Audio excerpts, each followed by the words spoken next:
सबसे पहले मैं आपसे जानना चाहूँगी, ये नंबर्स जो इस बार आए हैं, उस पर आपकी क्या प्रतिक्रिया है? How do you see the numbers?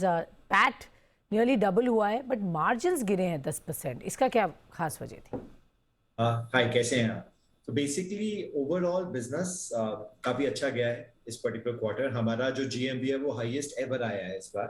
1660 crore का हमने टोटल बिजनेस किया था इस लास्ट क्वार्टर के अंदर। एंड मार्जिन ऑब्वियसली थोड़े से श्रिंक हुए कंपेयर टू लास्ट टाइम, लेकिन वो पूरी इंडस्ट्री के हुए हैं। और ओवरऑल हमारा प्रॉफिट आफ्टर टैक्स भी काफी स्ट्रॉन्ग आया है, 34 करोड़ का। इस पर्टिकुलर क्वार्टर में खास बात ये थी कि हमने जैसे 6 सब्सिडीज खोल रखी थी वेरियस कंट्रीज की, उसमें से एक पर्टिकुलर ज्योग्राफी को हमने लाइव कर दिया है। तो अब easytrip.ae पे जाकर मिडिल ईस्ट के लोग ईजमा ट्रिप की सर्विसेज यूज कर सकते हैं for their flights and hotels, to be purchased either in Middle East और anywhere using their local currency, अपनी लोकल करेंसी यूज करके। तो उसके अंदर बिजनेस का काफी अच्छा ग्रोथ आया है and we are looking forward for the next quarters.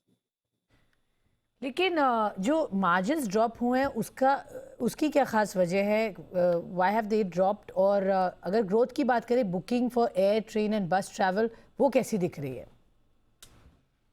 Last quarter के बिल्कुल बराबर ही चल रहा है अभी। आप पिछले से पिछले क्वार्टर से कंपेयर करेंगे तो थोड़ा मार्जिन गिरा हुआ दिखेगा, बट लास्ट क्वार्टर के बराबर है बिल्कुल। हमारा होता ये है कि जो एडजस्टेड रेवेन्यू है उसके अंदर हम इजमा ट्रिप की पॉलिसी है कि अगर हम कस्टमर को डिस्काउंट देते हैं तो हम कन्वीनियंस फीस भी चार्ज करते हैं, और अगर हम डिस्काउंट नहीं देते हैं तो कन्वीनियंस फीस चार्ज नहीं करते हैं। तो अगर आप मेरा नेट मार्जिन देखेंगे तो पिछले पिछले से पिछले क्वार्टर था 5.2% और अभी है 5.3%। तो ओवरऑल मेरे को कोई मार्जिन में कटौती नहीं दिखी है इस पर्टिकुलर क्वार्टर के अंदर। मम्म। और जो बुकिंग्स हैं for all the air, train, बस ट्रैवल, इसमें किस तरीके की ग्रोथ देखी गई है और आगे क्या प्रोस्पेक्ट्स है? जैसा कि हमने बोल रखा है कि हमारा काफी बड़ा फोकस नॉन ईयर की तरफ है, तो उसी के चलते हुए आपको हमारे होटल की बुकिंग के अंदर काफी अच्छी ग्रोथ दिखेगी। अगर आप लास्ट ईयर के क्वार्टर से कंपेयर करें तो ऑलमोस्ट 400% ज्यादा होटल की बुकिंग हुई है। और अगर आप बस ट्रेन वगैरह की देखेंगे तो समवेयर अराउंड 150 ऑड परसेंट की ग्रोथ हुई है। तो overall it is in lines to our expectation जो हमने सोचा था, और उसी हिसाब से हमारी ग्रोथ चल रही है। एड एक्सपेंसेस देखिए काफ़ी बड़े हैं, 3 करोड़ से 10 करोड़ सीधा। क्या गाइडेंस होगी आगे? यू थिंक इट्स पीक्ड या इस यहाँ पर और भी एड स्पेंड्स अभी कंपनी करेगी? देखिए, एड स्पेंस भी है ना, is in the lines with the companies gross booking revenue.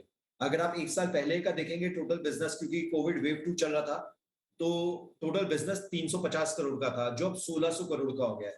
तो बिजनेस भी आपका 400% बढ़ गया, 366% बढ़ गया है। तो जो 3 करोड़ से 10 करोड़ हुआ है वो भी इन लाइंस है with our GPR. Tourism obviously अच्छा डिमांड यहाँ देख रहा है, रिकवरी सेंटिमेंट्स कैसे हैं, specially in business travel? Are you seeing good traction there? So आपने बिल्कुल सही पॉइंट पकड़ा। बिजनेस ट्रैवल, लेजर ट्रैवल तो फुल स्विंग पे आ ही चुका था। अब हम देख रहे हैं बिजनेस ट्रैवल भी काफी हद तक अपने 70-80% पे रिकवर कर चुका है। और एक चीज खास हमने देखने को हमें मिल रही है पोस्ट कोविड, वो ये है कि जो हमारी पहले 4 स्टार 5 स्टार पर की बुकिंग होती थी, होटल्स की बुकिंग होती थी एज अ परसेंटेज, अब वो परसेंटेज ऑलमोस्ट डबल हो गया है। Same goes for business class tickets. Business class tickets की जितनी बुकिंग होती थी पहले, अब उससे डबल होने लग गई है एज अ परसेंटेज। तो उससे फायदा ये होता है कि इन हाई टिकट वैल्यू में कंपनी को मुनाफा ज्यादा होता है। Okay, sure. सो यहाँ पर भी अच्छी ग्रोथ देखने को आप कह रहे हैं मिल रही है। पेमेंट और गेटवे एक्सपेंसेस भी आपके काफ़ी राइज हुए हैं शार्पली, 3 करोड़ से 12 करोड़।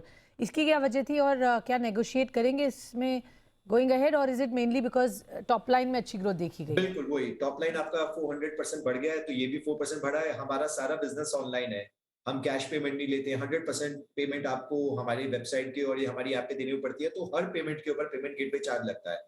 और हमारा जो पेमेंट गेटवे चार्ज है एज अ परसेंटेज 0.7% मेंटेन हो रहा है, जो पिछली बार था जो है वो सेम ओके, है। ओके।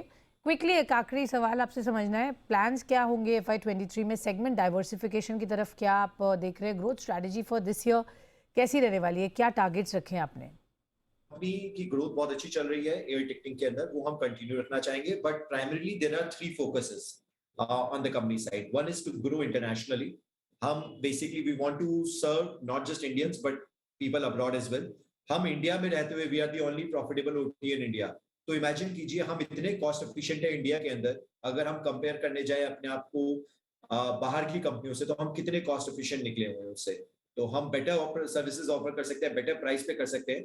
तो एक ग्लोबल एक्सपेंशन हमारा बहुत बड़ा फोकस रहेगा। सेकंड फोकस हमारा नॉन एयर की तरफ रहेगा कि हम अपना होटल का बिजनेस, बस का बिजनेस, ट्रेन का बिजनेस कैसे बढ़ाते जाएं।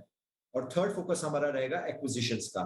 हम non air side, international side acquisitions पे काफी फोकस करना चाहते हैं to grow our business inorganically. कुछ है sir in the offing that can happen soon?